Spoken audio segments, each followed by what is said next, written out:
Hi there, it's Rachel Martin, and you're listening to Parenting Teens Podcasts.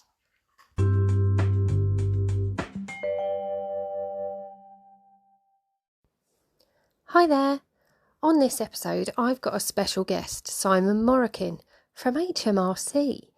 And I'm not going to lie, I was a little bit sceptical as to why HMRC offered to join me to talk with parents and carers of teenagers. But trust me, this one really works.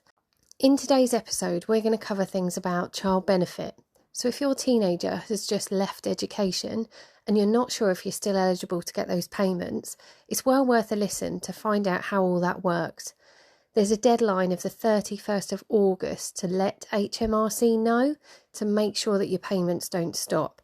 So probably better to listen sooner rather than later on that one. We're also going to look at national insurance numbers and how to find it if you can't find the piece of paper that came through in the post. There's a really easy method here because apparently they don't send the cards out anymore for you to just keep in your wallet. But that's fine, they've got a new up-to-date way of doing it. And finally, we're going to look at the national minimum wage. We all know teens like to earn their own cash, but it's always worth finding out how to make sure that your teen's getting a fair pay for the work they're doing. So I was a bit of a skeptic, but having recorded this, I'm fully converted. There definitely is some really important information to learn from HMRC.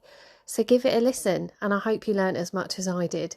Thank you so much for coming on, Simon. I know it's a bit of a worrying time for people with cash and things like that, and child benefit is such a brilliant thing that we've all had for so long. But is it, when it comes to child benefit for teenagers, actually, do some parents lose it, or can everybody keep it? What's the kind of guidelines on that one? Well, you're absolutely right, Rachel. For everyone at the moment, keeping an eye on the money is crucial. I know I've just been checking whether I need to fix energy bills, whether I need to change my shopping each week. And child benefit is one of the things that we, like so many other parents, use, and it helps. And anyone can claim child benefit if they're responsible for bringing up a child who is under 16. Or, and the crucial thing, as you mentioned, about for teenagers and parents of teens, you can actually claim child benefit for if your children are under 20 and they stay in approved education or training. And if they've got to live in the UK, but there's actually no limit to how many children they can claim for. So, and it's important to realise there's more to child benefit than just the payments too, because as a parent, if you're claiming child benefit, you will actually receive national insurance credits, which count towards your state pension. So if, like my other half, she's at home at the moment, she's off with the kids on maternity leave, she's not working, which means she doesn't get the national insurance. She's not paying national insurance on a wage, but claiming the child benefit does count towards your state pension for the time that you're out of work looking after kids. So that's a bonus for child benefit. And also, it makes sure that your child, teen, automatically gets a national insurance number when they're 16 years old. So it's still important to apply for child benefit, even if your partner earns over the threshold, because what you can actually do is you can claim child benefit, but opt out of receiving the payments.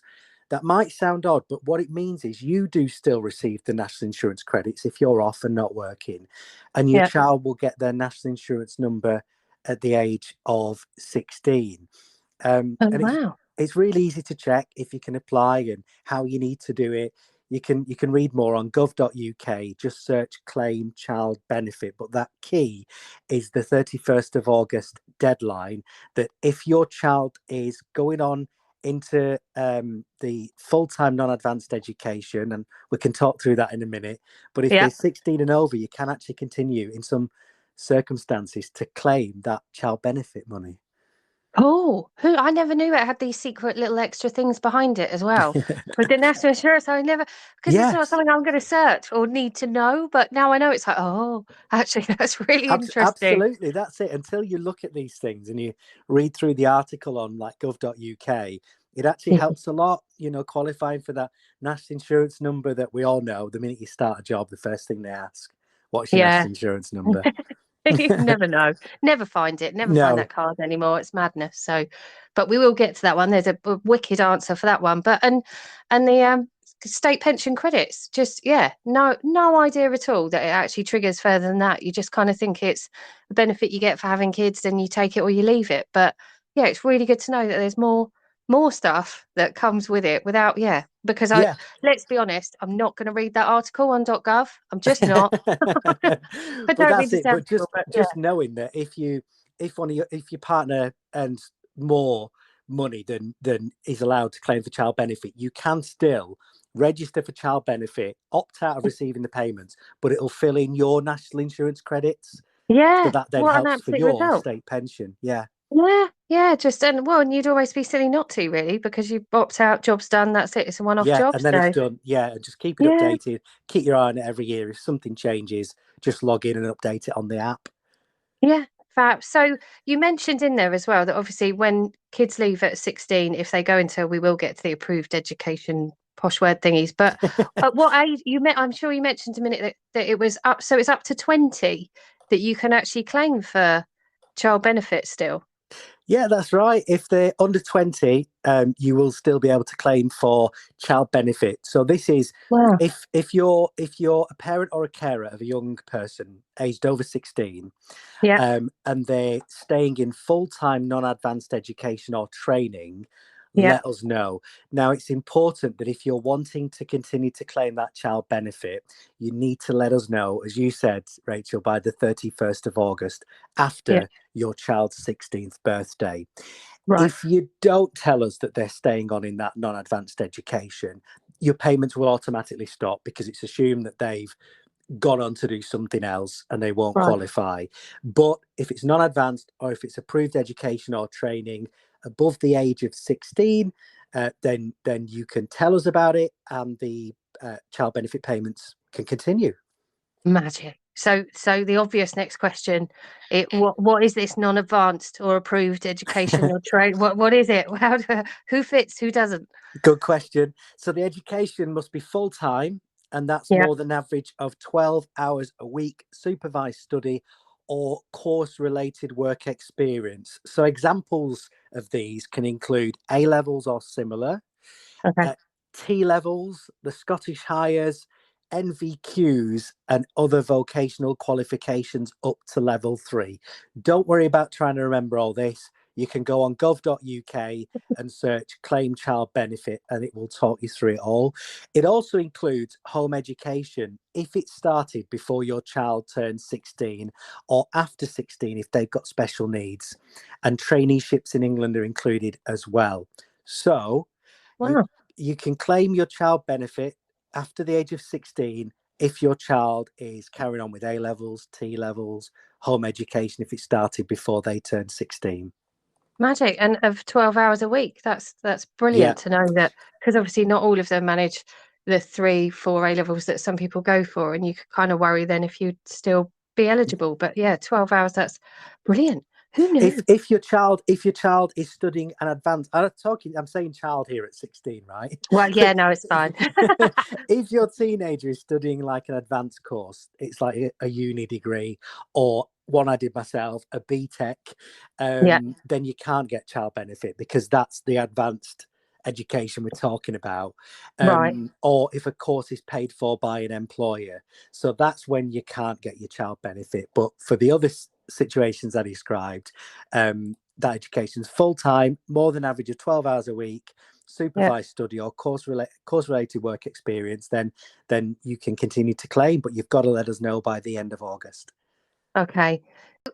In which case, another thing I know that I'd potentially worry about is what happens if I tell you guys that my child is staying in education, but then for some awful reason they decide they don't want to carry on or they stop. Do I need to let you know what happens in that situation?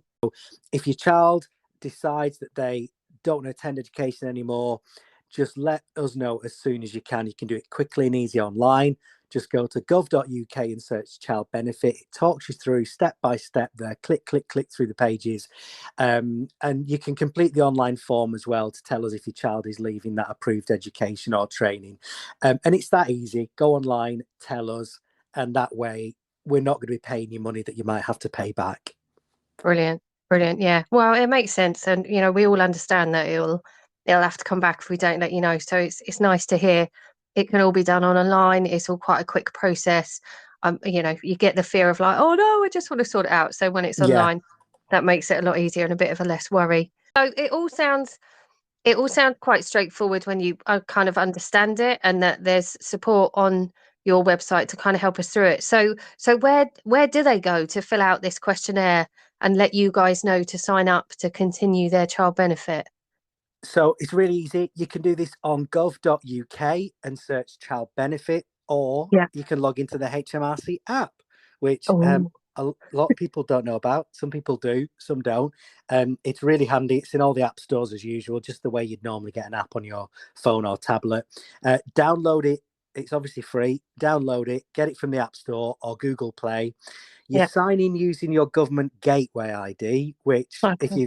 if you've ever accessed anything to do with government online, that's the way of securely checking that it's you. You know, you get the little text number or phone call with a number that you type Yeah. in as a code and get logged in. So when you first get the app, you use your government gateway ID to sign in. That makes sure it's all set up and secure.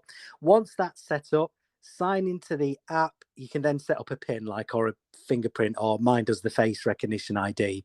Yeah. And under there, you'll find a little there's about 5 or 6 boxes, like pay as you earn, self-assessment, that kind of thing. And there's also child benefit there, so you can find out and adjust your child benefit claim at your fingertips on the app. And you just need to let us know by the 31st of August to let us know that your child will be continuing in that approved education or training. Brilliant. So I think hopefully that covers the child benefit side of who can, who can't, where to find out more. And I think we might have stressed the 31st of August as the deadline. That's the key. Get it done, because it's closer than you Yeah, think, right? It's closer than you think, the yeah. end of August. So if they miss the 31st of August, can you jump in like in October if you think, oh, I didn't do it, or if you missed the boat because it's a once a year thing? So I know that your payments will automatically stop if you haven't clicked continue claiming child benefit by the Yeah, 31st. The payments will stop. If you then get in touch with us and provide the fill in the questionnaire about the advanced yeah. education, then I'm sure something can be sorted out. Kicks back in. But Yeah. in the meantime, between the 31st of August and you doing that, there will be that gap. Yeah, yeah. Well, that makes sense. So one of the other things that you very kindly said you'd help with, especially when it comes to parents with teenagers, it's summer, they want cash. We're now at the point where it's like, well, go and get your own cash. And to do that, to get a job, one of the key things that they need, that they never realise they need till they start, is going to be that national insurance number. And you mentioned earlier about they should get it before their 16th birthday. If you're claiming your child benefit, that's the system that should kick in. Those things I know is super important, but I know my kids won't have a clue is Yeah. super important. Yeah, that's it. I mean, I know people who memorise their national insurance number. I've never been able Wow. to do. I remember the days where you got sent a card, like a little Yeah. card. That doesn't happen anymore. But Oh, no. you do receive a letter with your national insurance number on. But you will know more than anyone, Rachel, from doing this podcast, that teens now very Yeah. different to the way when we were teens, the way we behaved was just different. So we might have Yeah. had a folder that we kept letters in. Yeah. These days, we know that things are that on demand and through apps and instantly available that really not a lot of people store letters these days. You know, they No. think I can actually bin that, and if I need it, I can ring someone and find out, Yeah. is what they think. So not a lot of people are keeping their national insurance number to hand, or they're taking that bit of paper and shoving it away somewhere. And what we Yeah. do know is that this time of year, as people are applying for jobs, a summer job or their first job, they're being asked, what's your national insurance number? And they go, oh, what? We don't know where it is. And a lot Yeah. of the calls that we get, and people, are ringing us and taking time out of their day to get the number that they have got, and they don't realize that it's as simple as getting it on the app. Oh, come on. The app Yes. scores again. Yeah, as simple as that. And actually, I used it a lot recently because a few months ago, I needed my national insurance number for a job. And you open the HMRC app, and right at the top of it is your national insurance number. It's that simple. Oh. So if it comes to, for instance, a teenager wanting to get their national insurance number. So if they download the app, will that come up on? Yeah, Is that how that works for them to do it? I obviously can't do it as their parent. they do it. They'll need a government gateway login, which Okay. we've already talked about. And once you're into the app, you can, like I said, you can just view your national insurance number, which is often just enough. You might read it out on the phone. But Yeah. also, if you are of the younger generation these days and you're used to things, just being digital, you can Yeah. actually save, print, and share a full PDF version of your national Cool. insurance number confirmation letter through the app. Brilliant. Well, see, and I can see that that will potentially be something that employers ask for more and more that way, rather than you just Yes. quoting it and stuff. If that ability's there, Yeah, and it makes, as a 16-year-old, it makes you look quite clued up if you do that, doesn't it? That's absolutely. definitely look at me. I'm organised, Mr. New Employer. Well, Here is my that's national it. insurance number downloaded from HMRC for you. It's Check very that out. it's very slick, isn't it? And it means Yeah. if if you needed to start a new job, but remember applying for a driving license or even student finance, it Oh, can save you up to 15 days because you don't have to wait for a letter to come through the post. Just get yeah. it on the app. And And the get it other that big way. bonus is as well, you can stick it in if you've got an Android, you can Yeah. add your national insurance number to the Google Wallet as well. Oh, come on. You And in the guys have been Apple busy. and in the Apple one as well. So that's then really easy. It's just it's for the people who are listening to your podcast. It's a way of helping your teams Yeah. organize their their data, isn't it? Their information, Yeah. organize their admin, so that when they go Yeah. in for the job and they sat in the interview, or maybe they arrive somewhere for an interview and the lady comes over, sits them down, says, "Would you like a coffee before you get an interview? Oh, can I Yeah. have your national insurance number?" Yeah. That could really set you off to a bad start if you suddenly panic, you don't Yeah. know it. If you've got it Yeah. saved on the HMRC app and in your wallet on your phone.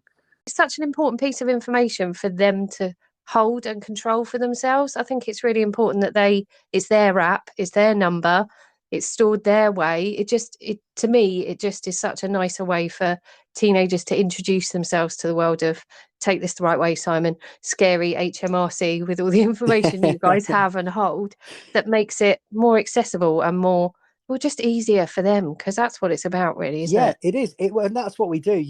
We keep an eye on how the world is evolving and the world is Mm. changing. Yeah. And we know that teenagers probably won't remember to carry a card around, or they will lose a Yeah. letter. And that's not disrespecting them. When I was a teen, I'd have lost my letter if it wasn't for mum or dad organising me with a folder. Yeah. But we're aware, we keep an eye on how things are changing for people. That's why we create the app. That's why we stick the national insurance number on there. We know that people sometimes need that Yeah. confirmation letter rather than just the number. Ping Yeah. it out as a PDF from the HMRC app. So we keep an eye on how things are changing, and we try to evolve with that just to make it easier for people. Yeah, no, cracking, absolutely cracking, brilliant. I mean, to be honest, there's other places that if we could just eke you out to, to go and get them to come up to date as well, that would be really, really cool. But brilliant, yeah, makes a massive difference. So we've kind of touched on the world of summer jobs, kids earning, and things like that. And it's one thing I found myself is that step over from just washing the car and getting paid a fiver to actually doing a part-time job during the summer, where they're employed and stuff. You start stepping into minimum wage and how old they are. It can all be really, really confusing. So actually, when it comes to the different ages or education they're in, how does the national minimum wage work when you're under that is 23, I think it is, where you become part of the £10, whatever it is, an hour? Yeah. How does it work when it's under that? Is there Yeah. any rules? Yeah, so it's broken down. The national minimum wage, the hourly rates, which came into effect on the 1st of April this year, 2023. So as you Okay. say, if you're aged 23 or over, that's the £10.42 that you'll get Okay. an hour. If you're aged 21 to 22, it's £10.18. If you're Okay. 18 to 20, it's £7.49. Or if you're aged under 18, it's £5.28. Just one other Okay. thing to note is if you're an apprentice, it's £5.28, the same as being under 18. But what's really key with all of this through summer jobs is just to remember that if you are a worker, you must be paid the minimum wage, and it's down to your employer to do that. A worker is if you've entered into a contract of employment, any other agreement where you provide a work or services for someone else. If you're self-employed or you're a voluntary worker, that's different. But if you're applying for a job at a business and you get it, make sure, especially through summer, because these jobs come and go very quickly and you might not have chance to check that you're getting the minimum wage. Because if you do an honest day's work, that's why it's there to make sure you get paid the going rate it's legally binding for companies.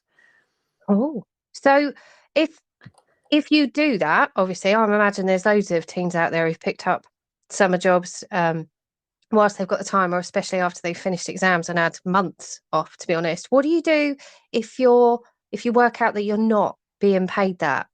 Is there anything you can do? Yeah, absolutely. So what you can do, if you check and you think you aren't being paid the national minimum wage, and there should be no shame in raising this if you have any doubt whatsoever, because this is money that you're entitled to. The first thing to do is check your pay, have a good look, double check it with someone else who's good with numbers, because obviously you get your pay slip through, your taxes coming off your national insurance, perhaps, depending on how much you're earning. Just have a good check of it. If you think then you're being underpaid, you can report it online to HMRC. And what you need to do is go to gov.uk and search for minimum wage complaint. Or the other body that helps out with this is ACAS. ACAS have a helpline, and what they do is they offer confidential, free advice. They offer advice on all sorts of issues to do with employment.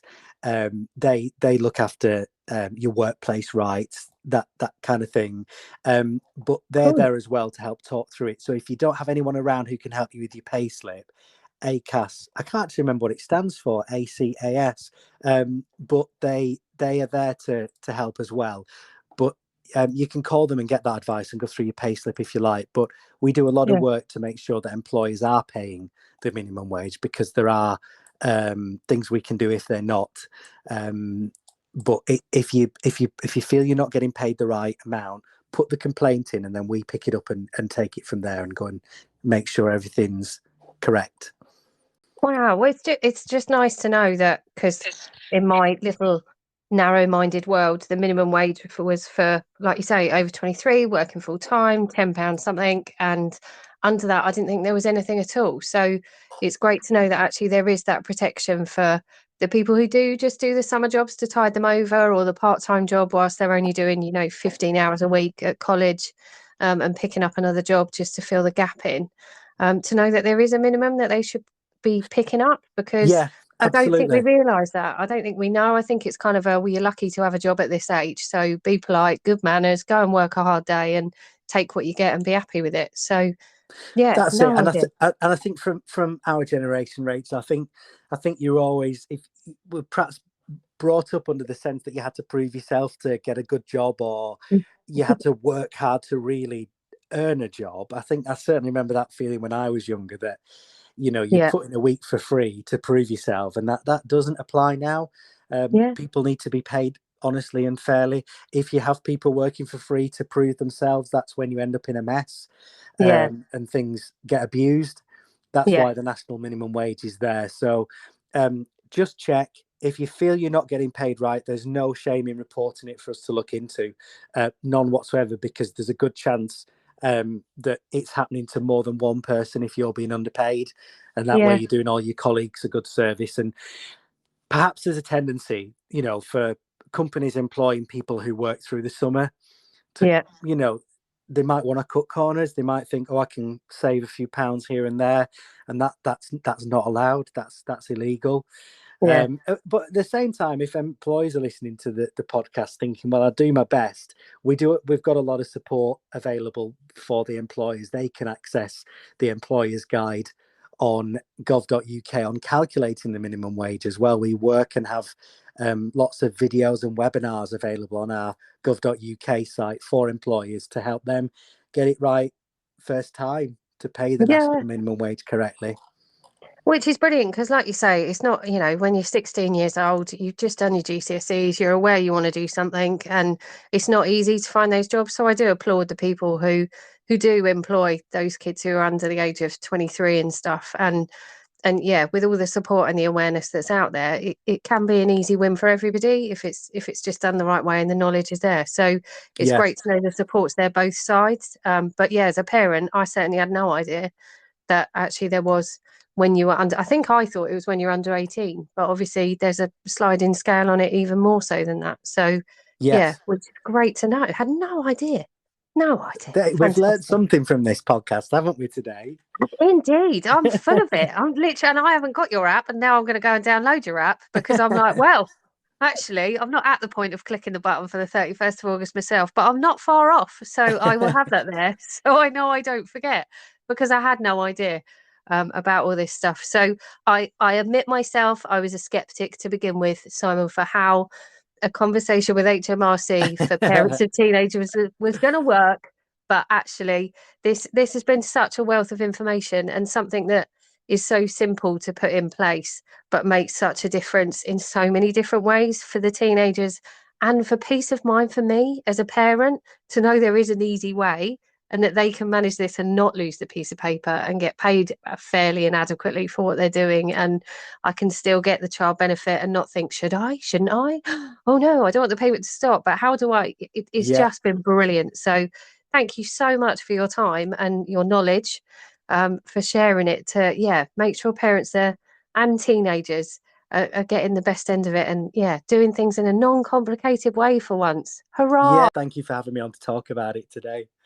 No, it's been brilliant. Thanks. So my last question is, if there is any questions or anyone to go, where would you say is the best place? Download the app and have a look, go to your website. What would you Yeah. advise?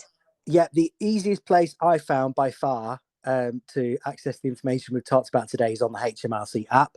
The Okay. second option for me would be gov.uk. There is a Okay. whole wealth of information there, but just to break it down into what we've talked about today, if you search child benefit on gov.uk, you'll find a little walkthrough page that will tell you if you're eligible, what you can claim, and how you go on to claim that help if your child is going into that full-time non-advanced education. Yeah. If you want to then look up about the national insurance number and how to access it on the app, again, gov.uk, search national insurance number. That will talk you through all of that.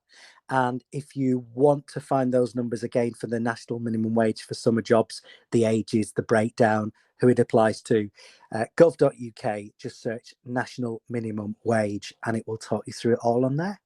Magic. Absolute brilliant. Brilliant, brilliant. And just for one last time, when is it parents have got to tell you that their children are staying in non-advanced or approved educational training? What's that date, Simon? The 31st of August. Hooray! Just in case it wasn't clear, let's just make sure it is. Superb. Thank you so much for your time, Simon. I really appreciate it. It's a pleasure. So that's it for this episode. Thank you so much if you've listened this far. I really hope you've enjoyed it and found it useful. Don't forget to never miss another episode. Please click the subscribe button on whatever platform you're listening on. As always, if you have any feedback or ideas, please do get in touch. I always love to hear from anyone who's been listening to these. You can find me at teentherapist.online.com for my website, or Facebook and Instagram. I'm Teen Therapist Rachel Martin. I will always reply, so please, if you have anything you want to let me know about or ask about, please do just get in touch. And if you're feeling really, really lovely and you're listening on Spotify, you could leave me a review, which would really mean the world to me. Once again, I'd just like to say thanks, and I hope you have a super lovely day.